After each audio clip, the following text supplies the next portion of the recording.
मेरे मोहतरम, मैंने कुरान मजीद से एक आयत तिलावत की है जिसमें अल्लाह रब्बुल आलमीन फरमाता है, या अय्युहल्लज़ीना आमनू क़ू अनफुसकुम व अहलीकुम नारा। ऐ ईमान वालो, ख़ुद भी जहन्नम की आग से अपने आप को बचाओ और अपने घर वालों को भी जहन्नम की आग से बचाओ। हज़रत उमर फ़ारूक़ रज़ी अल्लाह ताला अन्हु ने हुज़ूर अलैहिस्सलाम से दरियाफ़्त किया, या रसूलुल्लाह सल्लल्लाहु अलैहि वसल्लम, ये जो रब ताला फरमाता है कि ख़ुद भी अपने आप को जहन्नम की आग से बचाओ और अपने अहल व अयाल को जहन्नम की आग से बचाओ, तो इसका मतलब क्या है, इसका माना क्या है? तो अल्लाह के रसूल सल्लल्लाहु अलैहि वसल्लम ने जवाब दिया कि इसका माना ये है कि जो रब रसूल तुम्हें हुक्म फरमाए, जो रब तबारक व ताला और अल्लाह के रसूल तुम्हें हुक्म दे, उन बातों का हुक्म तुम अपने अहले खाना को दो, और जिन बातों से रब रसूल मना फरमाए उन बातों से मना फरमाओ। मेरे भाई, हमारा जो मज़हब है इसकी रूह क्या है? इस मज़हब की रूह क्या है? इस दीन की रूह क्या है? जैसे मेरे भाई, जिस्म सारा सही सलामत हो, तवाना हो, लेकिन जिस्म के अंदर से रूह निकल जाती है तो ना आँखों को देखने की लज्जत महसूस होती है, ना कानों को सुनने का जायका नसीब होता है। यानी अगर जिस्म से रूह खींच ली जाती है तो वो फिर एक ढांचा हो जाता है। इसी तरीके से अगर दीन बंदे के अंदर से निकल जाता है तो वो फिर बंदा नहीं रहता है, वो एक ढांचा हो जाता है। तो मुझे और आपको दीन अपनाने की ज़रूरत है, अपने आमाल की, अपने ईमान की इस्लाह करने की ज़रूरत है। मेरे भाई, आज आप देख लें, आज के जिस दौर से मैं और आप गुज़र रहे हैं, अल्लाह ने माल की फरावानी दी है, पैसे हैं, दौलत है, प्लाट है, गाड़ी है, रिश्तेदार हैं, बीवी हैं, बच्चे हैं, लेकिन फिर भी बंदा सुकून में नहीं है, उसको बेसुकूनी है। हर वक्त वो एंजाइटी का शिकार है, फ्रस्ट्रेशन है, डिप्रेशन का शिकार है। ये चीज़ कैसे आती है? तभी तो लोग पीर साहब के पास जाके कहते हैं, हज़रत अल्लाह ने माल भी दिया है, दौलत भी दी है, लेकिन कल्ब को सुकून नहीं पहुंचता है, कल्ब को तस्कीन नहीं पहुंचती है। ऐसा क्यों होता है? कि हमारे अंदर दीन नहीं है। अगर दीन होगा और हम और आप अल्लाह और अल्लाह के रसूल सल्लल्लाहु अलैहि वसल्लम के तरीक़े पे ज़िंदगी गुजारेंगे तो मेरे भाई, यकीनन हमारी ज़िंदगी में खुशी आएगी। मेरे भाई, बल्कि जो मैंने तिलावत की है आयत कि या अय्युहल्लज़ीना आमनू क़ू अनफुसकुम व अहलीकुम नारा, कि ऐ ईमान वालो, अपने आप को और अपने अहल व अयाल को जहन्नम की आग से बचाओ। तो इस पर मुफस्सिरीन ने कई कौल पेश किए हैं, बल्कि अल्लाह के रसूल सल्लल्लाहु अलैहि वसल्लम की एक वाज़ेह हदीस है। अल्लाह के रसूल सल्लल्लाहु अलैहि वसल्लम ने बयान फरमाया, अपनी औलाद को 3 चीज़ें सिखाओ। हुज़ूर सलाम ने फरमाया कि अपनी औलाद को 3 चीज़ें सिखाओ।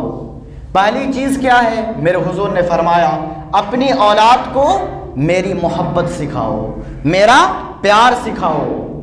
इसलिए कि सारी कायनात से अगर सबसे ज़्यादा प्यार किया जाए तो वो हुज़ूर से किया जाए, और हमारा ईमान उस वक्त तक मुकम्मल नहीं होता है जब तक हम सबसे ज़्यादा ज़माने से, दोस्त से, अहबाब से, सारी कायनात से, अपने माँ बाप से बढ़कर, अपने बच्चे से बढ़कर हुजूर को अजीज़ ना मान ले।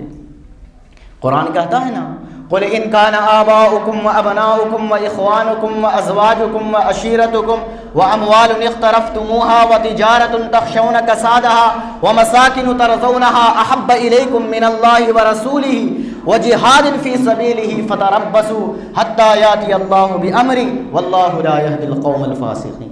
अल्लाह ने इसमें सारी चीज़ों को गिनवा दिया। बोले इनकाना आबाउकुम, तुम्हारे माँ बाप, तुम्हारे बहन भाई, तुम्हारे बेटे, तुम्हारी माले तिजारत, तुम्हारा बंगला, तुम्हारे प्लाट, तुम्हारी गाड़ियाँ, तुम्हारे जायदाद, तुम्हारे वो महबूब माल जिनको तुमने जमा करके रखा हो, ये सब अगर अल्लाह और अल्लाह के रसूल की मोहब्बत उनकी ज़्यादा है तुम्हें, तो फिर फतरब्बसू, अल्लाह के अजाब का इंतज़ार करो। वल्लाहु ला यहदिल कौमल फासिकीन, अल्लाह फासिक कौम को हिदायत नहीं देता। तो मुझे और आपको सबसे पहले अपनी औलाद को हुजूर की मोहब्बत सिखानी होगी, हुजूर का प्यार सिखाना होगा। और दूसरी चीज़ मेरे हुजूर अलैहिस्सलाम ने फरमाया कि अपनी औलाद को मेरे अहले बैत का प्यार सिखाओ, मेरे घराने की मोहब्बत सिखाओ। मेरे भाई, आज हम अपनी औलाद को, अपनी नस्ल को सही तरबियत नहीं देती तो हमारी नस्ल जवानी में जाके फिर गुमराह हो जाती है, फिर बदअकीदा हो जाती है। फिर आप कहते हैं फिर आपके ऊपर वो वक्त भी आएगा, अगर आप आज अपनी औलाद को सही तालीम नहीं देंगे, सही तरबियत नहीं करेंगे, तो वो वक्त दूर नहीं कि आपकी औलाद आपके जाने के बाद आपके फातिहा पढ़ने के लिए रवादार नहीं होगी। अगर हमने आज नहीं बताया अपनी औलाद को, तो मेरे भाई फिर सिवाय पछताने के लिए कोई चीज़ बाकी नहीं होगी। इसलिए आज वक्त है, आज मौका है, तो हम अपनी औलाद को लेकर बैठें और हुजूर का सच्चा प्यार सिखाएं, हुजूर पे दरूद पढ़ने वाला बनाएं और हुजूर अलैहिस्सलाम के अहले बैत की मोहब्बत सिखाएं। और तीसरी चीज़ जो मेरे हुजूर ने फरमाई कि अपनी औलाद को कुरान पढ़ना सिखाओ, अपनी औलाद को कुरान की तालीम दो। आज मेरे भाई देखें ना, हम जवान हो जाते हैं, कुरान पढ़ना नहीं आता है।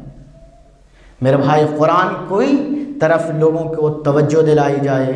अगर जवान औलाद हो भी गई है तो क्या इसलिए कि इल्म की कोई भी उम्र नहीं है कि फ़लानी उम्र में आप पहुंच गए हैं, आप इल्म हासिल नहीं कर सकते, बल्कि माँ की गोद से कब्र की गोद तक आपके लिए दरवाज़ा खुला हुआ है। और इतना इल्म हासिल करना, तलबुल इल्म फरीज़तुन अला कुल्ली मुस्लिमिन व मुस्लिमा, यानी जो बंदा हलाल और हराम को समझ सके, इतना इल्म दीन सीखना हर मुसलमान मर्द औरत पर फ़र्ज है। इसके बारे में क़यामत के दिन पूछ होगी। आज हम मेरे भाई बड़ा फ़ख्र करते हैं, बच्चे को सिखाते हैं, बच्चा बेटे थैंक यू बोलो, वेलकम करो। मेरे भाई, मैं जदीद तालीम का इनकार नहीं करता हूँ मेरे भाई, लेकिन आप ये जानें कि अगर आपके बच्चे थैंक यू बोलेंगे, वेलकम करेंगे, तो इस पर उनको कोई सवाब नहीं मिलेगा, लेकिन जज़ाकल्लाहु खैरा कहेंगे तो ये सही बुखारी की रवायत है कि अल्लाह तबारक व तआला उनको सवाब अता फरमाएगा और अजर अता फरमाएगा। तो मेरे भाई, दुनियावी तालीम के साथ साथ अपनी औलाद को दीनी तालीम की तरफ राग़िब करें, दीनी तालीम की तरफ तवज्जो दिलाएं।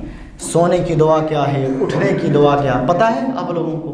बैतुल खुला जाने का तरीक़ा क्या है, किस पाँव से दाखिल हुआ जाता है, किस पाँव से बाहर निकला जाता है। ये इसलिए मेरे भाई बोल रहा हूँ कि आज के दौर में, इस दौर जो है ये दौर फितन है, ये फितने का दौर है।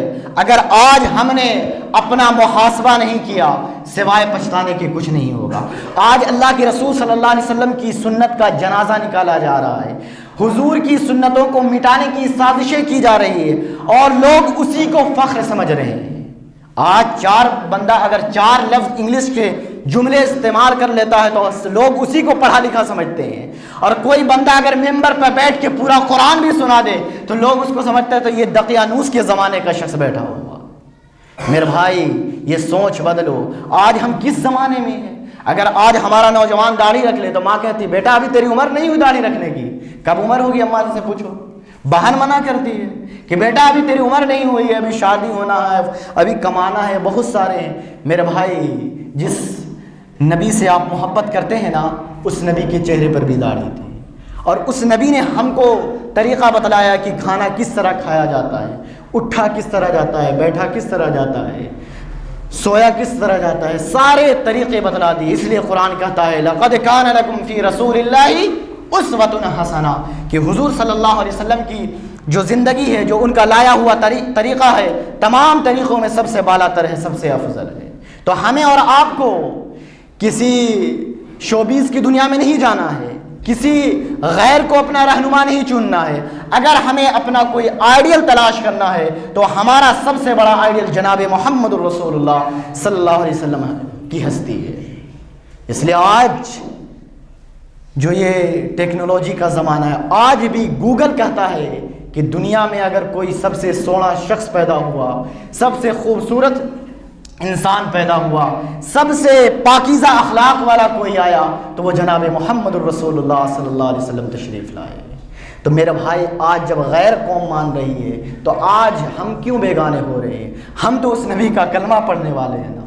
तो मुझे और आपको तो कसरत से और जहाँ कहीं भी देखना चाहिए कि कौन सी अदा मेरे हुजूर की है, हम उस अदा को अपनाने वाले बने। अगर हम किसी से मोहब्बत करते हैं ना तो ये फ़िक्र करते हैं कि मेरा महबूब क्या पसंद करता है। हम अगर किसी की दुनिया में दीवाने हो जाते हैं तो फिर हम क्या करते हैं कि मेरे महबूब को क्या पसंद है, हम उसी स्टाइल का बाल रखना पसंद करते हैं। तो मेरे भाई, मेरा महबूब हम अपना मेयार ज़माने से जुदा रखते हैं, हम महबूब भी महबूबे खुदा रखते हैं। तो हमारा महबूब तो खुदा का भी महबूब है, बनाने वाले का भी महबूब है, तो फिर हम तो उसके दीवाने बन जाएं। मेरे भाई, हज़रत इब्न अब्बास रज़ियल्लाहु ताला अन्हु एक दिन अपने बच्चों को लेकर बैठते हैं घर में, हुज़ूर अलैहिस्सलाम की बातें करते हैं, हुज़ूर अलैहिस्सलाम का तज़किरा सुनाते हैं, हुज़ूर अलैहिस्सलाम का चलना बताते हैं, बैठना बताते हैं, हुज़ूर की बहादुरी का जिक्र फरमाते हैं। बच्चे सुन रहे होते हैं। ये हुज़ूर के चचा हैं इब्न अब्बास।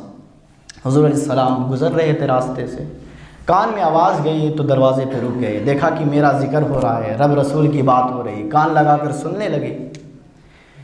जब बात मुकम्मल हो गई तो हुज़ूर अलैहिस्सलाम ने दरवाज़े को दस्तक दी, दरवाज़ा खटखटाया। तो हज़रत इब्न अब्बास रज़ियल्लाहु ताला अन्हु फरमाते हैं कि जो ही मैंने दरवाज़ा खोला तो मैंने क्या मंज़र देखा कि सारी कायनात की रहमत मेरे दरवाज़े पे खड़ी थी। जनाब मोहम्मद रसूलुल्लाह सल्लल्लाहु अलैहि वसल्लम जलवागर थे, सारी कायनात की रहमत मेरे दरवाज़े पे खड़ी थी। हुज़ूर घर आए, अंदर तशरीफ़ लाए, हुज़ूर को चटाई पे बैठाया, हुज़ूर बैठ गए। अब हुज़ूर अलैहिस्सलाम ने सारा कुछ सुन लिया था कि क्या बात हो रही थी, फिर भी तस्दीक़ के लिए पूछा कि मेरे चचा, अभी आप क्या बात कर रहे थे? कहा कि मैं, मेरे बच्चे अब्दुल्ला और बाकी बच्चे आपका ज़िक्र सुनने के लिए कर रहे थे, तो मैंने आपका ज़िक्र छेड़ बैठा था। तो हुज़ूर अलैहिस्सलाम बड़ा खुश हुए, हुज़ूर अलैहिस्सलाम को मसरत हुई।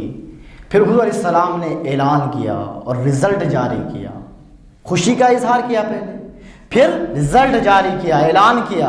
क्या कहा कि जो तुम मिल बैठ के मेरा जिक्र कर रहे थे, अपने बच्चों को मेरी ताजीम सिखा रहे थे, मैं मोहम्मद तुमको जन्नत की बशारत देता हूं।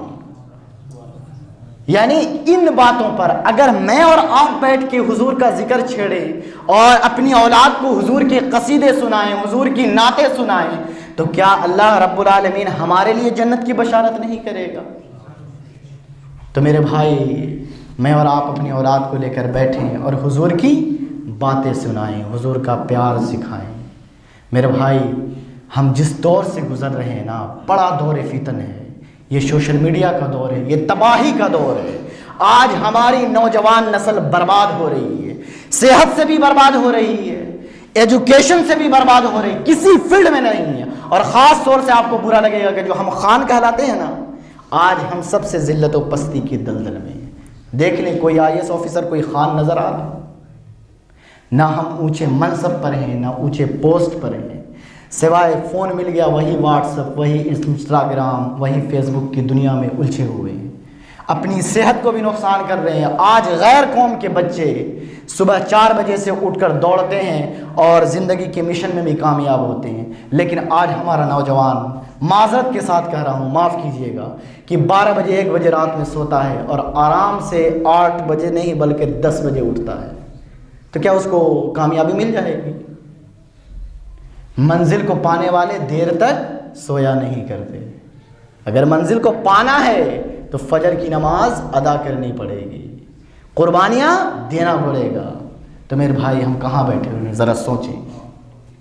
मेरे भाई, आज जिस दौर से गुजर रहे, बाप भी नहीं बताने वाला है। आज मिंबर से भी ये खिताब उठ गए हैं, खाली सिर्फ फ़िरका वारियत की बात होती है, लड़ाया जाता है। मेरे भाई, अपनी औलाद को सबसे पहली चीज़ क्या सिखानी है? हुजूर का प्यार सिखाना है। दूसरी चीज़ क्या सिखानी है? हुजूर के घराने की मोहब्बत सिखानी है। और तीसरी और आखिरी चीज़, अपनी औलाद को कुरान की तिलावत सिखाना है, कुरान का मिजाज सिखाना होगा। मेरे भाई, आज तो रह गई रस्म आज़ां रूह बिलाली न रही, फ़लसफ़ा रह गया तलक़ीन गज़ाली न रही, मस्जिद मरसिया खाहें के नमाजी न रहे, यानी साहब अल्ताफ़ वो हिजाजी न रहे। आज मस्जिद में कारपेट बिछे हुए हैं, कारपेट के ऊपर दरी बिछी हुई है, मस्जिद एयर कंडीशन है, फिर भी नमाजी नहीं है। सोचने वाली बात है कि नहीं है? तो मेरे भाई, हम ज़रा अपना मुहासबा करें, अपना तज़किया नफ्स करें कि हम कहाँ खड़े हैं।